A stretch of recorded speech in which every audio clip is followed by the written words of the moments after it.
Halo, assalamualaikum warahmatullahi wabarakatuh. Bertemu kembali di channel Rendika Channel, referensinya para mahasiswa. Pada kali ini, saya akan menjawab pertanyaan tentang Anda. Anda sulit untuk mengecat dosen pembimbing.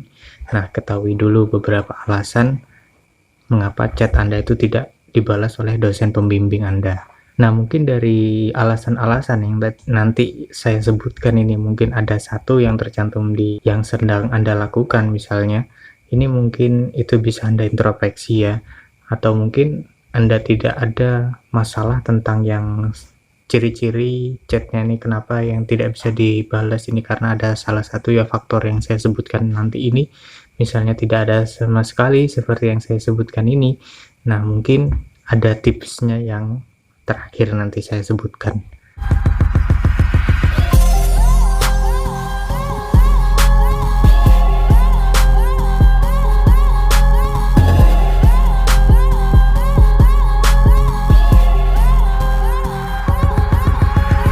Nah, yang pertama, mengapa alasan dosen pembimbing Anda itu tidak membalas chat Anda ketika Anda bimbingan tentang skripsi? Nah, mungkin yang pertama itu pesanmu itu tidak ada identitas diri ya. Ketika kan memang kita mengirim pesan kepada dosen pembimbing itu kan memang harus sopan ya, sopan lengkap. Kita itu salam dulu, nama dulu, terus kadang menyebutkan NIM, terkadang menyebutkan kelas, terus keperluannya apa, dan sebagainya, ini secara lengkap. Nah, kalau semua ini tidak dibarengi dengan identitas diri, misalnya dari logo atau foto profil Anda itu tidak ada, atau foto profil Anda itu cuma guyon-guyon saja. Nah, itu kadang tidak diperhatikan sama dosen pembimbing ya. Jadi dia lebih memperhatikan yang lebih serius. Atau suatu penyebab yang lain, yaitu yang nomor 2, yaitu mungkin Anda terlalu gonta-ganti nomor HP ya, atau WA-nya itu double di situ. Misalnya Anda menggunakan WA atau email. Kalau email saya rasa kadang ya lebih mudah WA ya, atau enggak alat komunikasi yang lain seperti Telegram dan sebagainya. Tapi kalau misalnya WA-nya Anda itu double, misalnya ada 2, nah itu terkadang itu dikira mahasiswa skripsi yang dibimbing tuh yang lain. Jadi kan ada yang mana yang didahulukan, mana yang diterakhirkan, biasanya seperti itu. Nah, kalau nomor Anda double itu jangan seperti itu. Lebih baik nomor Anda satu saja untuk ngechat dosen pembimbing.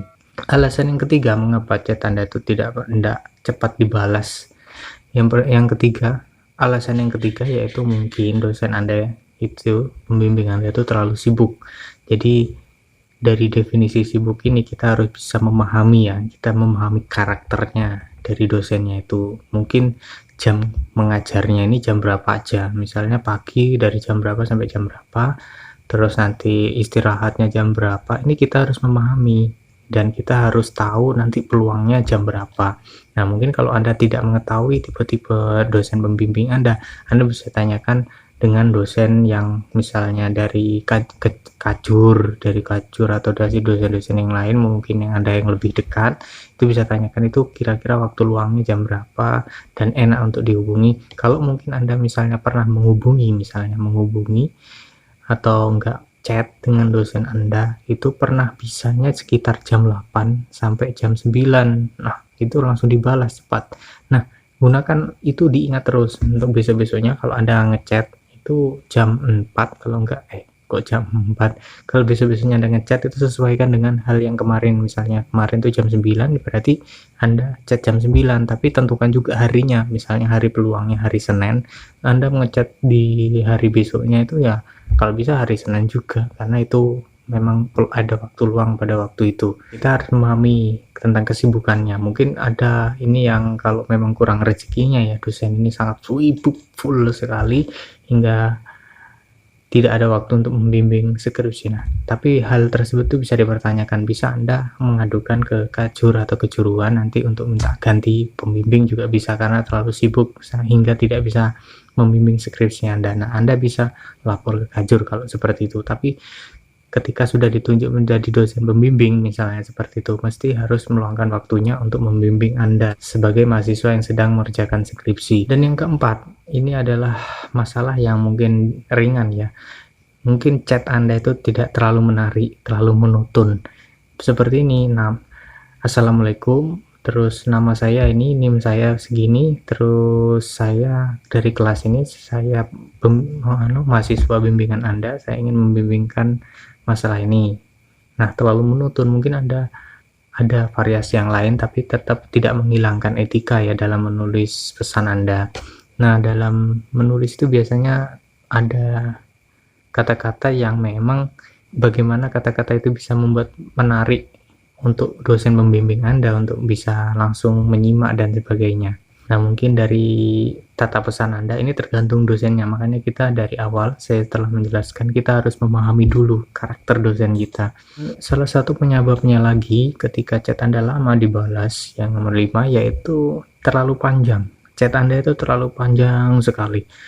Saking panjangnya ketika dibuka, itu karena mungkin sibuk kan yang berlebihan dosen pembimbing Anda ya, itu tidak sampai menycroll ke bawah, itu maksudnya apa, tidak mengetahui intinya apa, dan akhirnya ya sudah diabaikan dulu, tapi sudah dibaca tapi diabaikan dulu, mungkin terlalu panjang, dia cari yang lebih singkat dulu. Nah, ini perlu diperhatikan, tidak usah terlalu panjang-panjang.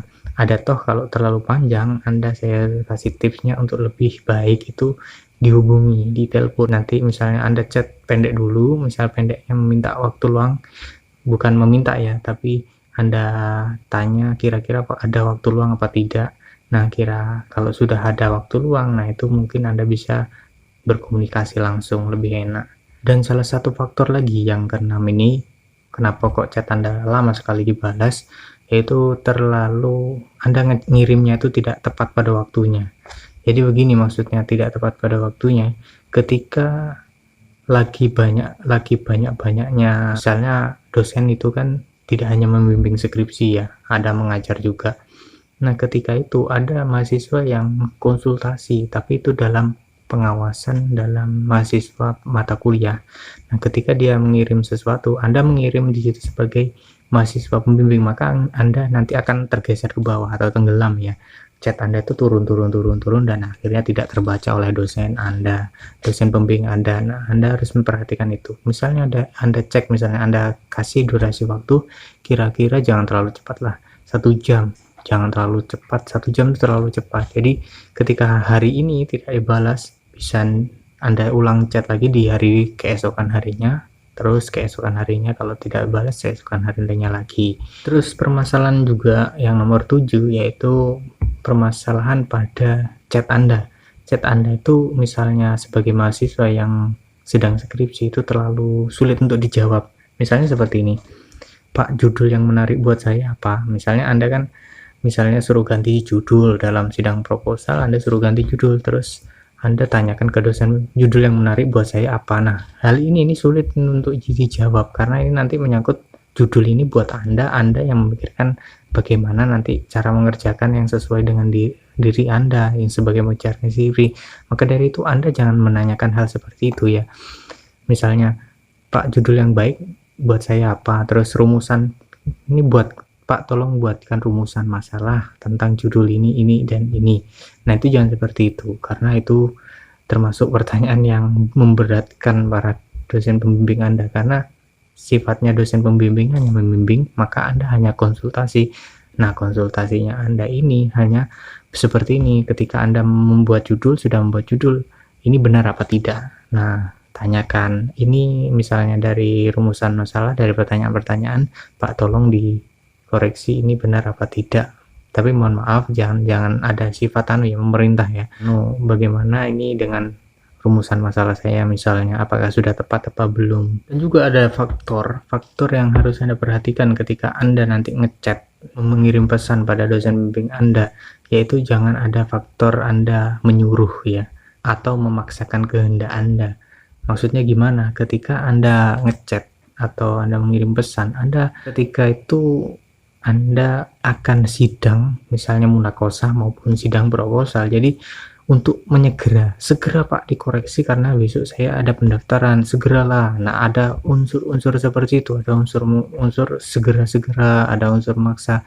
Nah, hal tersebut itu malah kalau membuat dosen pembimbing Anda marah, dosen Anda tersinggung, dosen bimbing Anda tersinggung, itu malah selesai Anda tidak mendapatkan bimbingannya, tidak mendapatkan tanda tangan ACC.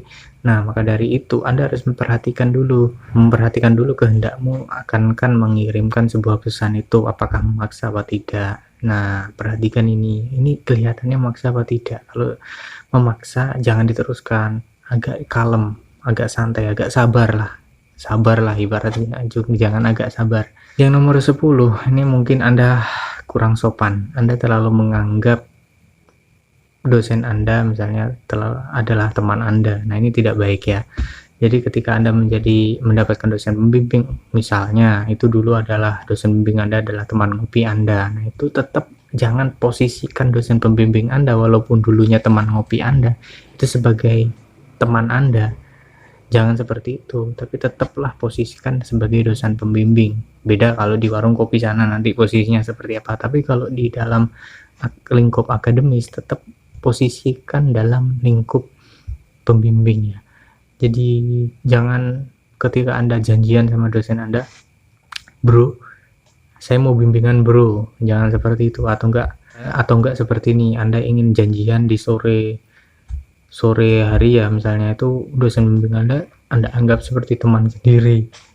Dan, halo bro, saya nanti sore harus bimbingan, segera ya, nanti saya malamnya mau ngopi dan sebagainya, nanti nggak bisa, sore aja. Nah, itu tidak baik. Hal tersebut itu membuat skripsi Anda atau tesis Anda itu anti ACC.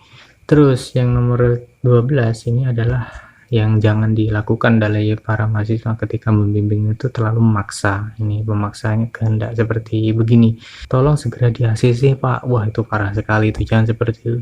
Tolong segera dibaca ya Pak ya, misalnya seperti itu. Atau enggak, tolong secepatnya Pak ya, soalnya begini. Nah, itu jangan seperti itu ya, seperti tadi faktor yang tadi ya, terlalu tergesa-gesa. Nah, itu tidak boleh seperti itu. Terus ada lagi, mungkin begini, ada faktor yang biasanya terjadi itu ketika dosennya ini modelnya simpel, jadi dia maunya ketika membimbing itu sifatnya filenya sudah jadi dan dia hanya mengoreksi. Nah, ada dosen model seperti itu. Jadi ketika Anda assalamualaikum terus mengirimkan identitas Anda, terus dengan hormat ini saya misalnya menyertakan ini file skripsi bimbingan ini, mohon Bapak untuk bisa memberikan pendapat tentang skripsi saya, apakah sudah baik atau belum. Nah, seperti itu misalnya, seperti itu ya. Jadi dosen ini lebih mengunggulkan file itu ada. Jadi jangan pesan-pesan terus tapi nggak ada filenya, file skripsi Anda untuk dikoreksi nggak ada. Nah, yang terakhir, apabila semua itu tidak ada ya, misalnya ketika Anda sudah baik semua dalam chat kok tidak dibalas-balas, ini ada faktor terakhir buat Anda. Mungkin Anda kurang sedekah, atau enggak Anda kurang beribadah, atau enggak Anda kurang berdoa. Jadi memohon sangat, karena apa? Dengan doa itu akan memperlancar Anda dalam mengerjakan skripsi. Seperti dulu saya ceritakan pengalaman saya sedikit ketika saya mengerjakan skripsi itu, sampai saya tuh sering mendoakan dosen pembimbing saya. Jadi saya kirimi Al-Fatihah, saya berdoakan semoga sehat walafiat. Nah, itu sampai saya sering seperti itu. Maka dari itu semua lancar, jadi tidak bertele-tele dan sebagainya, sangat cepat sekali. Nah, itu sering doakan dosen pembimbing Anda. Terus Anda juga sering sedekah, yang rajin dalam beribadah. Nah, itu nanti menimbulkan dampak positif bagi Anda seorang yang mengerjakan skripsi ya, terhadap pembimbing Anda. Oke, mungkin sekian dulu video dari saya tentang ini, chat-chat ini perlu diperhatikan Anda ketika mengerjakan skripsi, jangan sampai membuat dosen pembimbing Anda tersinggung. Nah, itu nanti akibatnya Anda bisa molor bertahun-tahun. Terima kasih. Wassalamualaikum warahmatullahi wabarakatuh.